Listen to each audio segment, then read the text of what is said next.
Okay, welcome back to my YouTube channel. This is actually gonna be a really fun, simple video for me. And please remember, this is just my opinion.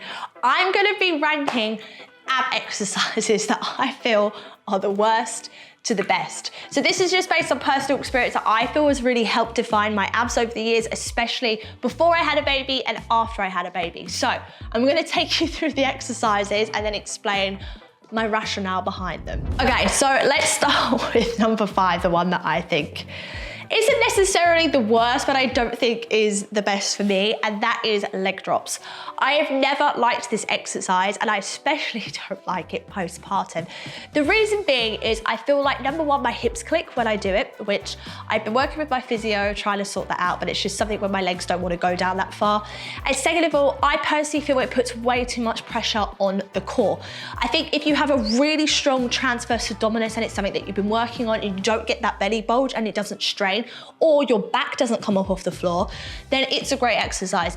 But I think for someone like myself or anybody else that is doing the exercise and they're noticing that they're getting an arch in their spine, or again, it's just too much of a struggle, then don't do it. I personally don't enjoy it.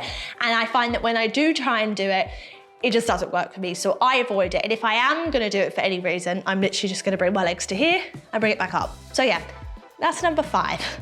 Let's move on to number 4. Now again, it's kind of similar, but it's scissor kicks. I just don't really see the point of them and I don't really enjoy them either. Again, personal opinion here. I know that it targets your lower abs and some people really enjoy it, but again, I just don't. Number 1, I don't like bringing that leg all the way down to the floor because again, I feel my hip and I also feel like my back's gonna arch and the bulge in my stomach, don't want it.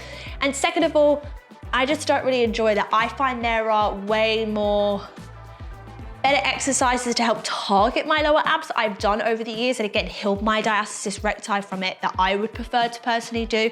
But again, personal opinion, not something that I enjoy. So that's my number 4. Number 3, so this is kind of like in the middle, something that I really like to do, but not like my absolute fave. And this is the single leg crunch. I am sure if you are on my channel often, you know that that is one of the exercises that I like to include in abs. The reason being is because I love that it, number 1, really targets the upper as you're coming up into a crunch. And I love the variation of alternating the legs, especially when you get to bring the leg up, connect with the lower abs, connect with the deep core, crunching up. It's hitting those abs all over. And also it's a really great exercise for any level to do, whether you're beginner, intermediate, or advanced. I think it's just a really great exercise that really focuses specifically on those lower abs and the upper abs. Again, like I said, there are other exercises that you can do to target the lower abs without doing the previous 2. So that is my humble opinion. I love it and I always will include it in my exercises just so I can really feel that connection, you know? Number 2, this exercise I actually didn't start falling in love with till postpartum. It wasn't really something that I used to do that often, but after I had my daughter, I just ended up really enjoying it for the challenge. So that is a reverse crunch twist. So it's basically doing a reverse crunch when you're lifting the slightly bottom half of your body up. You're crunching those lower abs, so it's really getting into those deep lower core, as well as twisting, which is then hitting the obliques. So it's kind of like a double whammy. You're like lifting it up, connecting with the pelvic floor, so you're literally focusing on the pelvic floor, the transverse abdominis, you're twisting to hit those obliques and your waist, as well as the lower abs by lifting that bum off of the floor. I just think overall this is a really great workout that more people should be doing or trying. And again, the beauty of this is there are variations. So if you're again someone that doesn't want to drop your legs completely down, you don't have to. You can keep them, I will demonstrate. You can literally keep them twisting up and then you can just bring them to here and continue, or you can bring your legs down to tap and then continue through.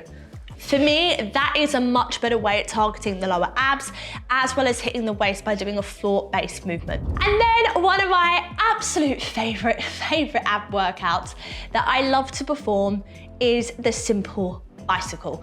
I know this is such a basic exercise, but I really do enjoy it. And again, I think it's great for all levels, whether you are a beginner, advanced, or intermediate once again. The reason why I like it is because it gets everything involved in the core. So as you're coming up to that crunch and you're twisting by bringing that shoulder blade off of the floor, you are targeting those upper abs. When you're bringing the opposite leg up to meet the elbow, you're targeting that lower abs. You're also twisting to get that motion of the abs, and you are connecting with the transverse abdominis and pelvic floor by connecting and sucking in. So overall, I think it really hits all the abs. It's a simple movement, and again, there are various ways that you can do it. You can do a bicycle balancing to make it advanced. You can do a bicycle just the simple normal way that you do it on the floor, or to make it a beginner, you can keep the feet firmly on the floor and you can just do a simple modification bicycle. So those are my top 5 ab workouts, ranked from worst to best. Let me know in the comments below which ones out of the ones that I discussed do you think the order should be in? What's your favorite? And if not, comment below what you think your number 1 to 5 is. I am really curious to see, because it's so great to see what we all enjoy in different variations. But that's it from me, guys. I hope you enjoyed this video, and I will see you all very soon.